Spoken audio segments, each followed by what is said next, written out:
Mummy behaviour మీద కొంచెం problem ఉంది మ్యామ్. అంత కష్టపడినటువంటి తల్లి నీకు సమస్య అవటం ఏంటి? సరే నేను బెంగళూరు వచ్చాను, అమ్మని తీసుకొచ్చా, ఇక్కడ ఉండకుండా వెళ్ళిపోయింది. అంకుల్ వాళ్ళ ఇంటికి డైలీ వెళ్తుండే మమ్మీ. అంకుల్ నాకు బట్టలు అవన్నీ కొనిస్తుండే.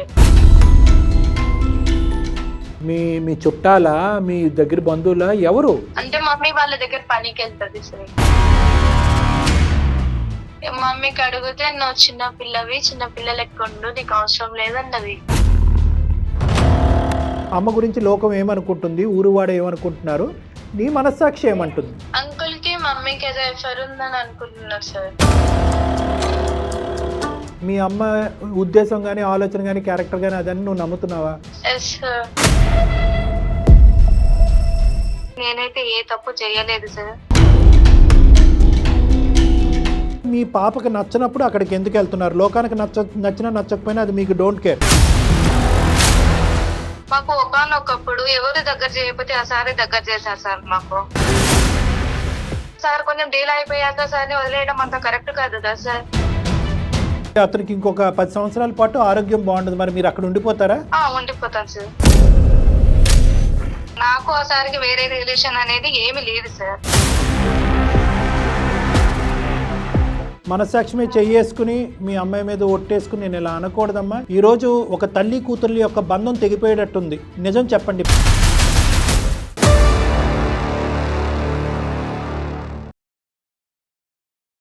వేరికోస్ వెయిన్స్ కి సరైన చికిత్స కోసం సంప్రదించండి ఎవిస్ హాస్పిటల్. ఏవిస్ హాస్పిటల్ సమర్పించు అందమైన జీవితం కార్యక్రమానికి స్వాగతం. నమస్తే కళ్యాణ్ గారు. నమస్తే జయ గారు. ఈరోజు శాలిని అనే ఒక అమ్మాయి మనకు మెయిల్ చేసింది. శాలినికి వాళ్ళ అమ్మ సమస్య. రైట్. నా జీవితం ముందుకు వెళ్ళటానికి మా అమ్మే సమస్య అవుతోంది, రైట్. దీనికి పరిష్కారం ఏంటి అని అడిగింది. నాకు కూడా కొంచెం అంటే అమ్మే సమస్య అనేసరికి ఇదేదో ఖచ్చితంగా మీరు మాట్లాడాల్సిన విషయమే అనిపించింది. కళ్యాణ్ గారు కాల్ చేస్తానండి. చేయండి అమ్మా.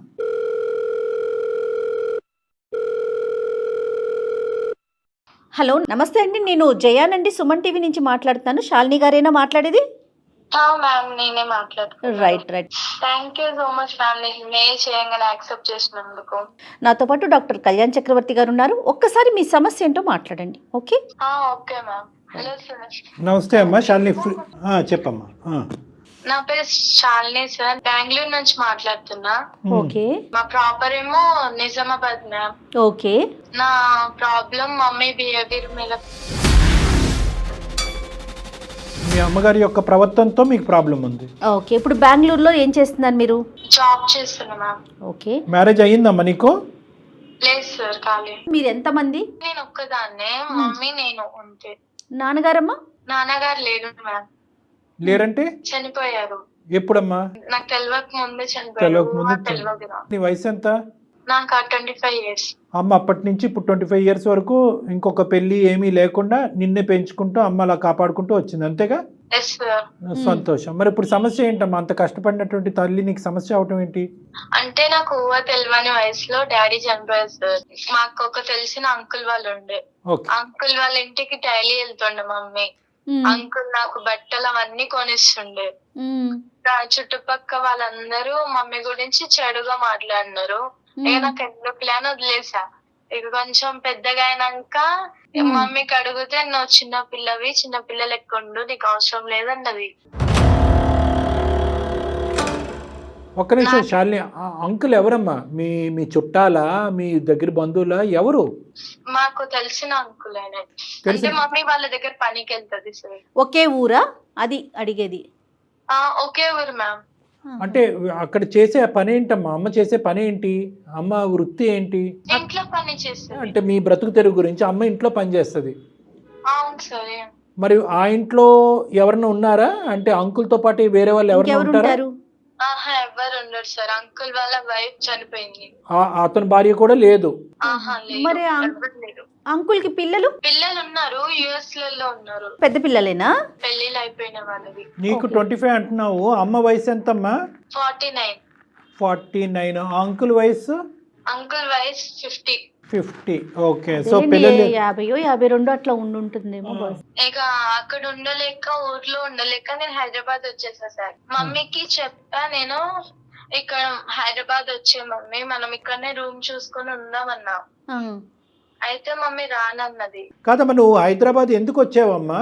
శాలిని, నేను స్టడీకి వచ్చాను సార్. ఏంటి అమ్మ గురించి లోకం ఏమనుకుంటుంది, ఊరువాడు ఏమనుకుంటున్నారు, నీ మనస్సాక్షి ఏమంటుంది? అంకుల్ కి మమ్మీకి ఏదో ఎఫర్ ఉందని అనుకుంటున్నారు సార్. మీ తల్లి అంటే చిన్నప్పటి నుంచి మీ తల్లి గురించి నీకంటే ప్రపంచంలో దేవుడికి కూడా బాగా తెలీదు. నువ్వు నమ్ముతున్నావా? మీ అమ్మ ఉద్దేశం కానీ ఆలోచన కానీ క్యారెక్టర్ కానీ అదని నువ్వు నమ్ముతున్నావా?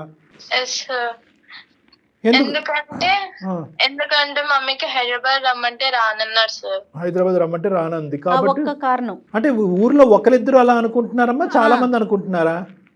ఊరందరూ చాలా మంది చాలా ఇదే అనుకుంటున్నారు. సరే, మరి ఎప్పుడైనా నువ్వు అమ్మ మరి అందరు ఇలా అనుకుంటున్నారు, నేను స్కూల్కి కాలేజీకి వెళ్ళడానికి నాకు పరువు తక్కువగా చిన్నగా అనిపిస్తుంది, మరి నువ్వు పని అక్కడ మానేసి వేరే పని చూసుకో అమ్మా అని నువ్వు చెప్పలేదా?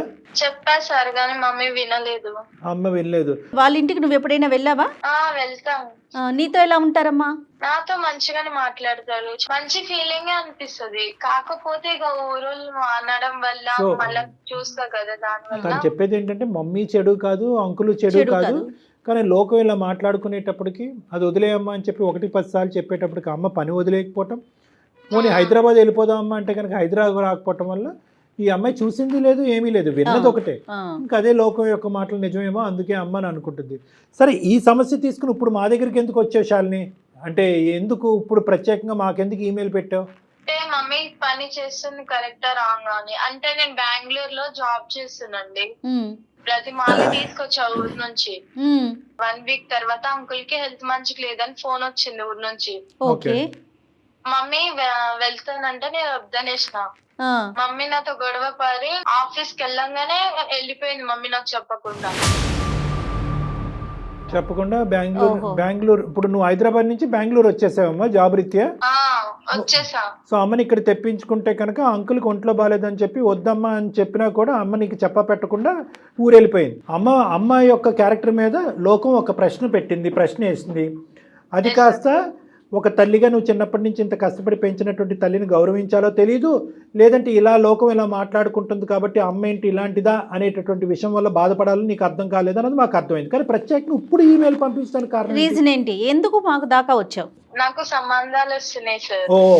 అది అయితే ఊరికి వెళ్తేమో మళ్ళీ ప్రాబ్లం అవుతుంది. మమ్మీ గురించి అందరు తప్పుగా మాట్లాడుకుంటున్నారు కదా సార్, అదేలే.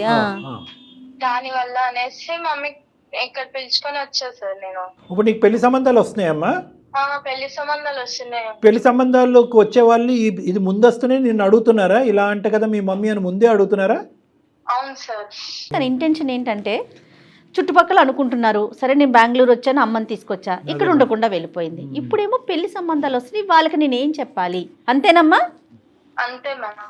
సో నీ వరకు అయితే కనుక నీ క్లారిటీ రావట్లేదు, మా ద్వారా అమ్మ గురించి ఒక క్లారిటీ తెచ్చుకునే ప్రయత్నం చేస్తున్నావు, అంతేనా శాలిని?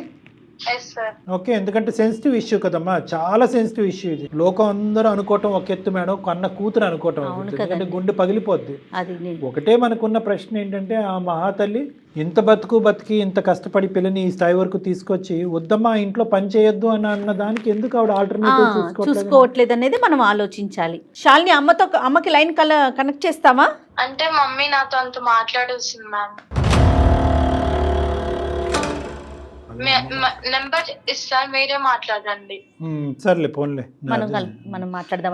ఆడపిల్ల ఓపెన్ గా అడగలేదు కదా మేడం. సరే, మేము కనెక్ట్ చేస్తా, ఉండు తల్లి, లైన్ లో ఉండు. సరేనమ్మా, నాకు పంపించు నెంబరు, నేను కాల్ చేస్తా. ఓకే, అయితే శాలిని నువ్వు హోల్డ్ లో ఉండు, కనెక్ట్ చేశాక. ఓకే, దయచేసి లైన్ లో వేచి ఉండండి, ఆప్కా కాల్ హోల్డ్ పర్ హై. హలో అమ్మా, నమస్తే అమ్మా, నా పేరు జయ, నేను సుమన్ టీవీ అందమైన జీవితం ప్రోగ్రామ్ నుంచి కాల్ చేస్తున్నాను. చెప్పండి మేడం. అమ్మా, శాలిని మీ పాప మెయిల్ చేసింది మాకు అందమైన జీవితం కార్యక్రమానికి. నాతో పాటు డాక్టర్ కళ్యాణ్ చక్రవర్తి గారు కూడా ఉంటారు, ఆయన సైకియాట్రిస్ట్ మేడం. అమ్మ, మీతో ఒక చిన్న విషయం మాట్లాడాలి. అంటే కాస్త ఇబ్బందికరమైన విషయమే, కానీ పాప సతమతం అవుతుంటే లేదు ఈ సమస్యకు ఒక పరిష్కారం తీసుకొద్దాము, ఉన్న అనుమానాలన్నీ కూడా పటాపంచలు చేద్దామని చెప్పేసి మేము మాట్లాడదాం అనుకుంటున్నాం. మీరు అనుమతిస్తే ముందుకెళ్తా. అమ్మ, మీ పేరమ్మా? సరస్వతి సరస్వతి గారు. సరస్వతి గారు నమస్తే అమ్మ, నా పేరు డాక్టర్ కళ్యాణ్ చక్రవర్తి. నమస్తే సార్. నమస్తే. శాలిని గారితో మాట్లాడిన శాలిని మీ అమ్మాయితో మాట్లాడిన తర్వాత ఆ అమ్మాయి మీతో మాట్లాడటానికి సంకోచిస్తుంటే డైరెక్ట్గా మేము ఇలా కాల్ చేసి మిమ్మల్ని సర్ప్రైజ్ చేయవలసి వచ్చింది. ఒక 2 నిమిషాలు ఓపిక పట్టండి అమ్మా.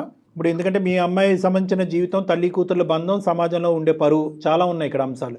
ఇక్కడ ఏంటంటేనమ్మా మేము అడిగేటటువంటి ప్రశ్న, మీ అమ్మాయి మీకు అడగలేకుండా మొహం చాటేసేటటువంటి ప్రశ్న ఏంటంటే, సమాజం ఒక విధంగా అనుకుంటుంది ఏది సరస్వతి గారిని అంటే ఒక ఇంటికి పనికి వెళ్తూ ఉంటే ఆ ఇంట్లో వేరే ఆడదిక్కు లేదు కాబట్టి ఈవిడ ఆ ఇంట్లోకి వెళ్తుంది కాబట్టి సమాజం ఏమనుకుంటుంది అనేటటువంటిది నా నోటి ద్వారా మీకు చెప్పక్కర్లేదు, మీకు ఆల్రెడీ అర్థమయ్యి ఉంటుంది. మీ చెవున అటు ఇటు ఈ పాటికే పడుంటాయి కొన్ని అంశాలు. ఏమ్మా? అది చాలా దురదృష్టకరం. అయితే ఏంటంటే పాప ఎదుర్కొంటప్పుడు ఆడపిల్ల జీవితంలో ఏంటంటే ఒకటి, తల్లి ఇంత కష్టపడి పెంచినటువంటి తల్లి ఈ విధంగా ఉండదు అనే ఒక నమ్మకం ఉన్నా కూడా లోపల తర్జన భర్జనకు లోనయ్యి ఆ ఊరి నుంచి పరిగెట్టుకుని వచ్చి హైదరాబాద్ నుంచి బెంగళూరుకి వస్తే కనుక బెంగళూరులో ఉన్నటువంటి తను, అమ్మ వద్దమ్మా అటు పోవద్దమ్మా, అంకుల్ ఎవరైతే ఉన్నారో వాళ్ళ ఇంటికి రోజు వెళ్తున్నావు కదా, అతనికి ఒంట్లో బాగాలేదు అని పోవద్దు అని చెప్పి ఒక మాట రిక్వెస్ట్ చేసుకుంది మిమ్మల్ని. కానీ మీరేంటంటే ఆ అమ్మాయికి చెప్పా పెట్టకుండా ఇంటికి వచ్చేసారు. దాంతో ఏంటంటే ఈ లోకం ఏదైతే మాట్లాడుకునేటటువంటి మాటల్లో బహుశా ఎంతో కొంత నిజం ఉందేమో కాబట్టి నేను ఇంత విన్నపించుకున్నా, ఇంత బతిమాలుకుని, ఇంత వేడుకున్నా కూడా మా తల్లి ఆ దిక్కును పరిగెట్టింది అనే అభిప్రాయంలో మీ అమ్మాయి ఉంది.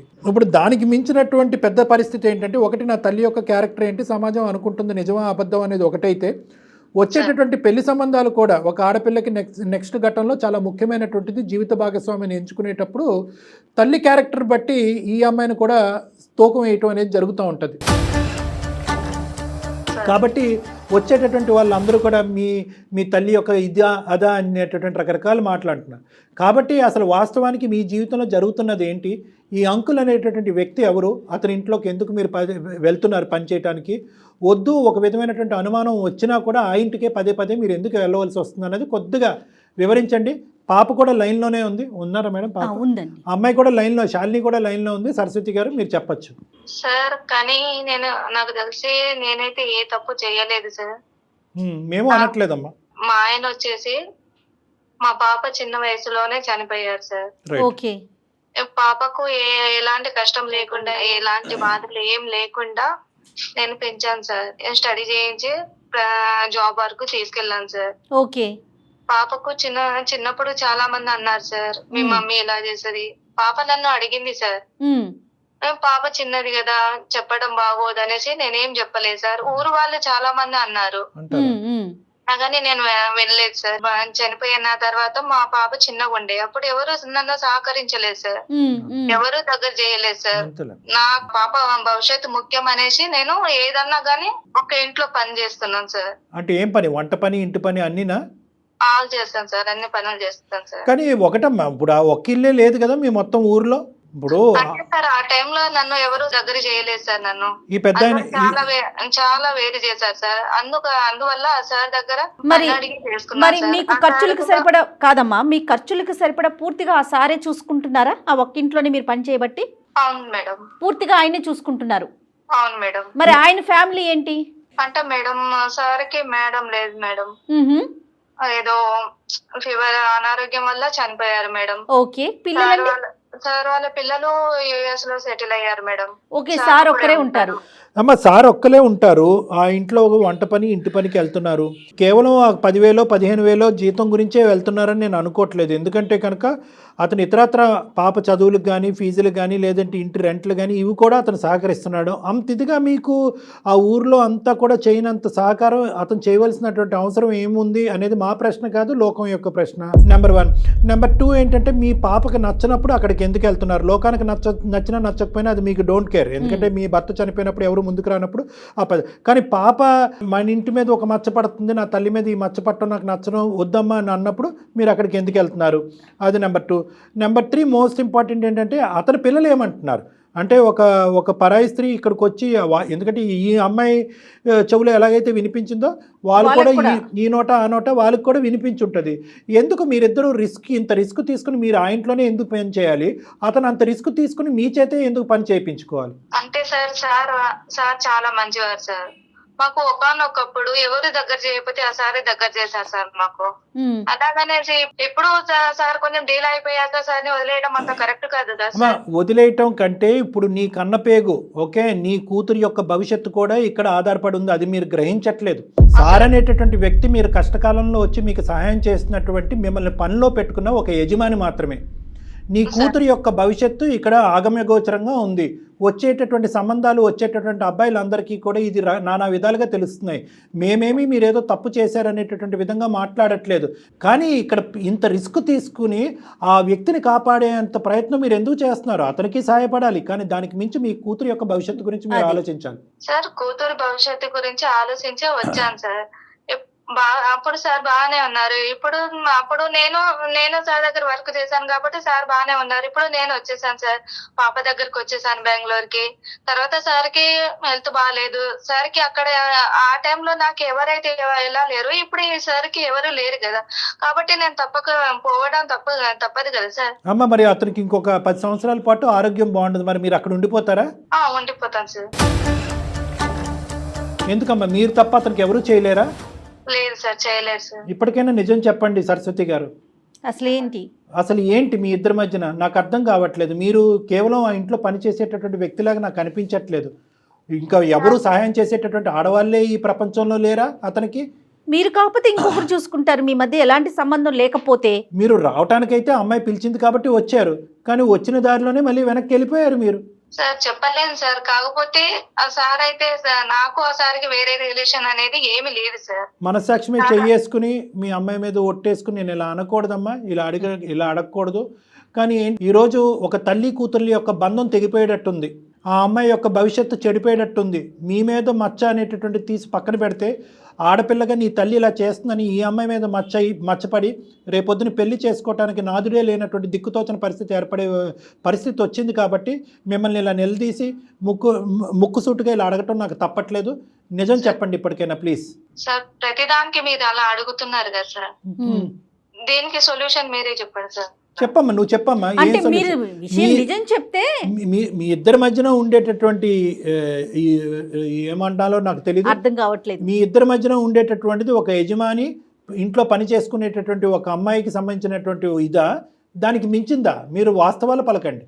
మీరు నిజం చెప్తే దానికి ఏం చేయాలి, దానికి సొల్యూషన్ ఏంటనే సలహా డాక్టర్ గారు ఇస్తారండి. అంటే ఈ సమస్యకి ఒక పరిష్కారం తీసుకురావాలి కదమ్మా. అతనికి మీ మనసులో ఒక స్థానం ఉందా, మీకు అతని మనసులో ఒక స్థానం ఉందా? ఇంతవరకు చెప్పండి ప్లీజ్. ఉంది. ఎందుకమ్మా ముక్కు ఎక్కడ ఉందంటే అలా చూపెడతారు? ఇద్దరికినండి, ఇద్దరికి ఒకరి మనసులో ఒకరికి. నేను చెప్తే సమాజం యాక్సెప్ట్ చేయదు కదా సార్. మరి అమ్మా ఎలా చెప్పినా అమ్మా ఇప్పుడు యాక్సెప్ట్ చేస్తోందా? ఇప్పుడు ఏమి యాక్సెప్ట్ చేస్తుంది? ఇప్పుడు సమాజం అసహ్యంగా, దురదృష్టకరంగా, చండాలంగా మాట్లాడుకుంటున్నారు. అక్కడ అతను భార్యను వదిలేసి పారిపోయి వచ్చి మీతో ఉండలేదు, మీరేమొచ్చి మీ భర్తను వదిలేసి పారిపోయి అతనితో ఉండలేదు. మీ ఇద్దరు భర్తలను పోగొట్టుకున్నారు, ఏకాగ్గా బతుకుతున్నారు. పిల్లల్ని పెంచుకుంటూ, అతని పిల్లల్ని పెంచుకుంటూ అమెరికా పంపించుకున్నాడు, నీ కూతుర్ని పెంచుకుంటూ నువ్వు బెంగళూరు ఉద్యోగం చేసావు. ఇంత గౌరవప్రదంగా బతికినటువంటి మీ ఇద్దరికి ఎందుకు ఈ చెడ్డ పేరు? ఎందుకు? మీరు ధైర్యంగా ముందుకు వచ్చి మీరిద్దరు పెళ్లి చేసుకోండి, తప్పే ఉంది అందులో. అమ్మా ఇప్పుడు దీన్ని యాక్సెప్ట్ చేస్తుందా? అంటే ఇప్పుడు మీరు ఎలా ఉన్నారంటే, కాదు కళ్యాణ్ గారు, వెనక ఏదన్నా మాట్లాడుకోండి, నాకు అనవసరం, ఎదురుగుండా ఏది మాట్లాడొద్దని కోరుకుంటున్నట్లున్నారు. అది ఎట్లా కుదురుతుందమ్మా? అది మీ వరకు పోనీ మీరు యాక్సెప్ట్ చేస్తారు, పాప యాక్సెప్ట్ చేయలేకపోతుంది కదా. ఈ ముద్ర పాప మీద పడుతుంది కదా. పాప మీద మచ్చపడుతుంది, అదొకటమ్మా. రెండోది ఏంటంటే మీ మనసులో చాలా కసి కోపాన్ని సమాజం మీద పెంచుకున్నారు. ఎవరైతే కనుక నా భర్త చనిపోయినప్పుడు ఎవరు నా సహకరించలేదో వాళ్ళు ఎలా అరుచుకున్నా, ఎలా తిట్టుకున్నా, ఎలా వెనకత్త నుంచి గుంతలు తవ్వినా కూడా నేను కళ్ళు మూసుకుని ముందుకు వెళ్ళిపోతాను అని చెప్పి ఆ ముందుకు వెళ్ళేటటువంటి క్రమంలో మీ పద్ధతిని మార్చుకోలేకపోయారు. పిల్లమే పడేటటువంటి భారాన్ని కూడా ఆలోచించలేకపోయారు. ఇది ఒక మేమనేది ఏంటంటే కనుకమ్మా, ఈ లోకం నోరు మూయించాలి అంటే కనుక ఈ బంధాన్ని ఒక పవిత్ర బంధం కింద మార్చండి, కానీ దాన్ని లీగలైజ్ చేసుకోండి, పెళ్లి చేసుకోండి, మేమిద్దరం భార్యాభర్తలను అనుకోండి. ఓకే. మరి పాప యాక్సెప్ట్ చేయదు కదా సార్. పాప అమ్మ అది సెకండరీ. అది, మీరు చిన్నప్పటి నుంచే, ఇప్పుడు కాదు మొదటి నుంచే పాప మైండ్ ప్రిపేర్ చేసి, ఎందుకంటే పాపకు కూడా అతనంటే ఎటువంటి అగౌరవంగా ఉండే ఆలోచన ఏమీ లేదు. చిన్నప్పటి నుంచి అతను చాలా ఫాదర్లీ రోల్ ప్లే చేస్తున్నారు, కావాల్సినటువంటి అవసరాలు అన్నీ చూసుకుంటున్నారు. అతని మీద ఈ ఫోన్ కాల్కి ముందు కూడా ఆ అమ్మాయి ఎటువంటి చెడు అభిప్రాయం అమ్మాయి చెప్పలేదు. ఎందుకు యాక్సెప్ట్ చేయదు? ఆ అమ్మాయికి ఆ విధంగా మెంటల్గా ప్రిపేర్ చేస్తే యాక్సెప్ట్ చేస్తుంది. మీ ఇద్దరు ఇప్పుడు ఫస్ట్ టైం మీరు మీ అమ్మాయి ఎదుర్కొంటా, కాదమ్మా ఇటువంటి సంబంధం ఉందని నాకు చెప్తున్నారు, ఇదే ముందు నుంచి చెప్పుంటే సరిపోయి ఉండేది కదా. అలా చెప్పకుండా లోకం అందరూ ఈ అమ్మాయి చెవులో పడిన తర్వాత ఈరోజు తల్లిగా మీరు వచ్చి చెప్తున్నారు. ఇప్పుడు ఆ అమ్మాయి ఏమనుకుంటుంది? అమ్మాయి నువ్వే నీ నోటు వెంట చెప్తే కనుక నేను అప్పుడే యాక్సెప్ట్ చేసుకున్నాను కదా, ఇలా పరువు తీసుకున్న తర్వాత పెళ్లి చేసుకోవటం ఏంటమ్మా అనేటటువంటి ఫీలింగ్ ఆ అమ్మాయికి ఉండదా? ఇలా సెకండరీ ఇన్ఫర్మేషన్ ఎందుకు తీసుకోవాలి మీ కన్న కూతురు? కాదు కళ్యాణ్ గారు, ఇంకొక విషయం అండి. ఇక్కడ పిల్ల చిన్నప్పుడు అంటే చిన్నతనం, 25 ఏళ్ళు వచ్చేసాక ఇంకేం చిన్న పిల్ల అండి. పిల్ల కూడా వయసు పెరుగుతూ ఉంది కదమ్మా, ఇంకా చిన్నపిల్ల కాదు కదా. తనకంటూ ఒక మెచ్యూరిటీ వచ్చింది, ఆలోచన విధానం ఉంది. డాక్టర్ గారు చెప్పినట్లుగా కూర్చోబెట్టి విషయం చెప్పుకోవాలి కదా. మీకు ఇంకో ఆలోచన ఉండొచ్చు, ఈ పద్ధతిలో పెళ్లిళ్ళు చేసుకుంటే కనుక పిల్లలకి పెళ్లిళ్ళు అవుతాయని చెప్పి. అమ్మ ఆ పద్ధతిలో పెళ్లిళ్ళు చేసుకోకుండా ఈ విధంగా ఉంటేనే పిల్లల పెళ్లిళ్ళు చెడిపోతాయి. అర్థమైందమ్మా? ఈ విధంగా పెళ్లి చేసుకోకుండా, కాదండి పని మనిషిని పని అమ్మాయిని మాత్రమే, అతనికి నాకు ఏం సంబంధం లేదు అంటే కనుక మీరు ఒక స్టోరీ చెప్తూ ఉంటారు, లోకంలో ఉండేటటువంటి 1000 మంది ఒక్క చెప్తూ ఉంటారు, దానివల్ల పెళ్లిళ్ళు చెడిపోతాయి. కానీ మా అమ్మ నా తండ్రి చనిపోవటం వల్ల, ఒక అంకుల్ యొక్క భార్య చనిపోవటం వల్ల వాళ్ళిద్దరు పవిత్రంగా ముందుకు వచ్చి సభాముఖంగా సమాజం ఎదుర్కొంటూ ఉండి చాలా పవిత్రంగా పెళ్లి చేసుకున్నారంటే కనుక గౌరవం పెరుగుతుంది కానీ తరుగుతుందమ్మా. దానికి ఇష్టమైనోడే వస్తాడు రేపొద్దున మీ పాపకి, అంతే కదా. అదేముంది, అది దాన్ని యాక్సెప్ట్ చేసి అతనే వస్తాడు. ఇప్పుడు ఆడపిల్ల పెళ్ళి అయిన తర్వాత అత్తింటికి వెళ్ళిపోతుంది, మీరు ఏకాక అవుతారు, మీకంటూ ఒక తోడు కావాలి. ఎందుకు ఒక వ్యక్తి ఇంట్లో ఈ విధంగా ఉంటున్నాననేటటువంటి మాట ఎందుకు? అతనికి తోడు కావాలి, మీకు తోడు కావాలి. మీరు చేసేటటువంటిది మీరు పెళ్లి చేసుకుంటే అది టోటల్గా లీగల్. ఎందుకు మీరు భయపడుతున్నారు? అమ్మా సింపుల్, పాప పెళ్లికి తాత్కాలికంగా పోస్ట్పోన్ చేయండి. పాప పెళ్లికి వచ్చినటువంటి తొందర ఏమీ లేదు. అమ్మాయికి 25 ఇయర్స్, కావాలంటే ఇంకో 2-3 ఇయర్స్ వెయిట్ చేయడానికి కూడా తను రెడీ అవుతుంది. ఆ విధంగా తను మెంటల్గా ప్రిపేర్ అవుతూ ఉంటుంది. ఫస్ట్ పాపను అడిగి తెలుసుకోండి మీరు. అమ్మ నేను ఇటు మాతో మాట్లాడటం కాదు, మీ అమ్మాయితో మీరు మాట్లాడండి, శాలినితో మాట్లాడండి. అమ్మ నువ్వు అనుకుంటున్నట్టుగా నేను వాళ్ళ ఇంట్లో పనిచేయటం కాదు, నేను అతనికి నాకు మధ్యన ఒక బంధం అనేది ఏర్పడింది, ఆ బంధాన్ని మేము పెళ్లి రూపాన్ని దాల్చాలనుకుంటున్నాము, అది నీకు ఇష్టమా అని మా ఎదుర్కొంటే అడగండి. ఒక మాట అడగండి. నేను చెప్పలేను సార్, నాకు పాపకు మాటలు లేవు సార్. అమ్మ మాటలు లేవంటే ఎన్ని సంవత్సరాలు ఉండిపోతారమ్మా తల్లి కూతుర్ల మధ్యన? అంటే ఈ విషయం వల్ల మాటలు తెగిపోయినాయి మేడం. అదే మనం కన్వే చేద్దాం కళ్యాణ్. అంటే సార్ ఇలాంటి విషయాల్లో నేను చెప్పలేను కదా సార్. అదే కదా సమస్య ఫస్ట్ నుంచి. శాలిని ఉన్నావమ్మా? విన్నావా ఇప్పటి వరకు చెప్పిందంతా అమ్మ? లోకం ఏ విధంగా అనుకున్నా కూడా అమ్మ తప్పు పని అంటూ ఏమీ చేయలేదు. తనను ఆదరించేటటువంటి ఒక వ్యక్తి దగ్గరికి ఉండటానికి ఇష్టపడుతుంది. అదే విధంగా ఏంటంటే అతన్ని ఆదరించేటటువంటి వ్యక్తిగా ఈవిడ కూడా అతని దగ్గర, వీళ్ళిద్దరూ మనసులు కలిసినాయి. నువ్వు ఎంత అవునన్నా కాదన్నా వాళ్ళ మనసులు కలిసినాయి. లోకం రకరకాల విధాలుగా అనుకోవచ్చు. ఆ లోకం అనుకునే దాన్ని బట్టి మీ అమ్మకి ఇచ్చేటటువంటి మర్యాద కానీ మీ అమ్మతో నీకు ఉండేటటువంటి బంధాన్ని మాత్రం నువ్వు వీకెండ్ చేసుకోవద్దు అనేది నా రిక్వెస్ట్. నెంబర్ 1. నెంబర్ 2 ఏంటంటే అమ్మకుండే ప్రధానమైనటువంటి భయం ఏంటంటే కనుక, నేను పెళ్లి చేసుకుంటాను అంటే కనుక లోకం ఎలా అనుకున్నా నాకు అనవసరం, కానీ శాలిని ఎలా తీసుకుంటుంది అనే భయంతో ఇప్పటి వరకు ఇది గుట్టు రట్టవకుండా గోప్యంగా ఉంచింది అమ్మ. అవును. ఇప్పుడు అదే శాలిని తన పెళ్లి అనేది తాత్కాలికంగా పోస్ట్పోన్ చేసి అమ్మని అంకుల్ని కలిపేటటువంటి ప్రయత్నం చేస్తుందా? తన మనసు అంత పెద్దదా అనేటటువంటిది ప్రశ్న ఈ రోజు మన అందరు ఎదుర్కొంటా ఉంది. దాన్ని నువ్వు యాక్సెప్ట్ చేస్తావా? శాలిని చెప్పమ్మా, నీ ఒపీనియన్ ఏంటి? డాక్టర్ గారు చెప్పారు, నీ ఒపీనియన్ ఏంటమ్మా? నాకు ఓకే మ్యామ్, మళ్ళీ నేను మ్యారేజ్ ఇప్పుడు ఎట్లాగో మమ్మీ నేనున్నానే ఉంది కదా, మళ్ళీ నాకు మ్యారేజ్ అయిపోయినాక ఒంటరిగానే ఉంటా కదా. అదే మమ్మీకి ఇష్టమైతే నేను చిన్నప్పుడే చేసేసేదాన్ని వాళ్ళ మ్యారేజ్. చాలా సంతోషం అమ్మా. చూసావు, చాలా సింపుల్ కమ్యూనికేషన్ గ్యాప్ ఇది, చాలా సింపుల్ కమ్యూనికేషన్. పడ్డారు కళ్యాణ్ గారు. ఆవిడ తన మనసులో ఇది ఏ తల్లి మాత్రం వచ్చి చెప్తుంది మేడం. ఇక్కడ కూర్చొని ఇలాగా మాట్లాడటం ఈజీ. ఏ తల్లి మనం అంత ఫార్వర్డ్ కి వెళ్ళలేదు. ఏ తల్లి మాత్రం వచ్చి అమ్మ నేను పనిచేసే అంకుల్ని నేను పెళ్లి చేసుకోబోతున్నానని ఏ తల్లి చెప్తుంది? భయపడిందా, నువ్వేమన్నా అనుకుంటావు అనేది ఆలోచించిందో మనకు తెలియదు కానమ్మా. ఎప్పటికైనా అమ్మ ఒక వాస్తవాన్ని ఇప్పటికైనా చెప్పింది, గుండె ధైర్యాన్ని చేసుకుని చెప్పింది. అదే విధంగా నువ్వు అదే పెద్ద మనసుతో, చిన్న వయసు అన్నా కూడా నీ మనసు పెద్దది కాబట్టి అంకుల్ మీద కూడా నీకు ఎటువంటి దురాభిప్రాయం లేదు కాబట్టి, ప్లస్ నువ్వు పెళ్లి చేసుకుని మంచి వాళ్ళు కాబట్టి, నెంబర్ 2 నువ్వు పెళ్లి చేసుకుని వెళ్ళిపోయిన తర్వాత అమ్మ ఒంటరిదవుద్దనే ఆలోచన నీకు మొదటి నుంచి ఉంది కాబట్టి ఒక క్షణం కూడా ఆలోచించకుండా ముందుకొచ్చి అమ్మ ముందే చెప్పుంటే ముందే పెళ్లి చేసి ఉండేదాన్ని దగ్గర ఉన్నాను అంటున్నావు. నీకు చిన్నపిల్లవైనా నీకు చాలా నమస్కరించాలమ్మ చేతులు ఎత్తి. ఎందుకంటే అందరికీ ఉండదు ఈ ఆలోచన. అవునండి, అవును. అలా ఎలా అవుతుంది అంకుల్, నా పెళ్లి గురించి ఆలోచిస్తుంటే కనుక మీరు అమ్మ పెళ్లి గురించి మాట్లాడుతున్నారు ఏంటి అని అనొచ్చు, సమాజం నవ్వుతారేమో అండి అని అనొచ్చు. అలా అనుకోకుండా అమ్మకు కూడా అమ్మ భవిష్యత్తు దృష్ట్యా ఆ అమ్మాయి తన పెళ్లిని పోసిపెంచి ముందుకు రావడం అనేది చాలా హర్షణీయం. నాకు షాలిని ఫస్ట్ మాట్లాడినప్పుడు కళ్యాణ్ గారు కొంచెం మెచ్యూర్డ్గా లేదేమో, చిన్నపిల్ల కదా అనిపించింది, కానీ ఈ డెసిషన్ తను తీసుకున్నాక చాలా మెచ్యూర్డ్గా అయిపోయింది. రైట్, ఎనీహౌ కథ అయితే సుఖాంతమైంది. ఒక మంచి ముహూర్తం చూసుకొని ఒకసారి అంకుల్తో కూడా మాట్లాడి ఏమ్మా ముందుకు వెళ్ళండి. అమ్మ సరస్వతి గారు, ఇప్పుడు మాకంటే ముఖ్యం ఎవరైతే మీ కుటుంబ సభ్యులు ఉన్నారో సరస్వతి గారు, మీ తల్లిదండ్రులు అవనియండి, లేదంటే మీ బంధువులు అవనియండి, వాళ్ళందరినీ కూడా ఒకే తటిమేకి తీసుకురండి. వాళ్ళందరికీ ఎక్స్ప్లెయిన్ చేసేటటువంటి ప్రయత్నం చేయండి. ఒకప్పుడు అందులో ఎవరైనా కీలకమైనటువంటి వ్యక్తులు ఎవరైనా దీన్ని అంగీకరించకపోతే వాళ్ళ చేత నా చేత వాళ్ళతో ఒకసారి మాట్లాడిపించండి. వాళ్ళందరినీ అంగీకరించేటటువంటి పూచి నేను తీసుకుంటాను. ఎందుకంటే ఇది చాలా, ఎవరు ఏమనుకున్నా సరే ఇది చాలా మంచి కార్యక్రమం. ఎందుకంటే కనుక మీరు ఒక తప్పుడుగా అనుకుంచేటటువంటి లోకం యొక్క ఆలోచించే యొక్క లోకం యొక్క నోరులు మూయించేటటువంటి ప్రయత్నం, మీ కూతురికి ఒక కొత్త భవిష్యత్తు ఇచ్చేటటువంటి ఒక దారి. సో దీంట్లో ఎంత వందల వేల మంది వచ్చినా కూడా నేను కన్విన్స్ చేయడానికి నేను రెడీగానే ఉన్నాను. వాళ్ళందరినీ కూడా సమీకరించండి, వాళ్ళందరికీ నచ్చజెప్పి వాళ్ళందరూ ఓకే అవుతారు సార్. Very good, super. వాళ్ళు అన్నకున్న ఒకటే కదా సార్, అంతే కదా. ఇంకా ముందుకు వెళ్ళండి హ్యాపీగా. ఓకేనమ్మా సరస్వతి, శాలిని. Okay sir. ఓకేనమ్మా, నమస్తే. Thank you, all the best అమ్మా. చాలా సింపుల్ గా సొల్యూషన్. ఎంత చక్కటి విషయం చెప్పారో కళ్యాణ్ గారు. నాకు పర్సనల్ గా కూడా, అంటే ఎందుకంటే ఒక స్త్రీ జీవితం ముందుకెళ్తోంది చూడండి. అంటే ఈ వయసులో పెళ్ళా అనుకునే వారికి పెళ్ళి అంటే ఒక్క కాజే చూడకూడదు కదా, జీవితాంతం ఒక మనిషికి ఇంకొక మనిషి తోడు కదండి, అది చాలా అవసరం. మీరు చెప్పిన వెంటనే నాకు పర్సనల్గా చాలా మనసులో భలే సంతోషం అనిపించిందండి. Thank you so much Kalyan గారు. నమస్తే. వేరికోస్ వెయిన్స్ కి సరైన చికిత్స కోసం సంప్రదించండి ఎవిస్ హాస్పిటల్.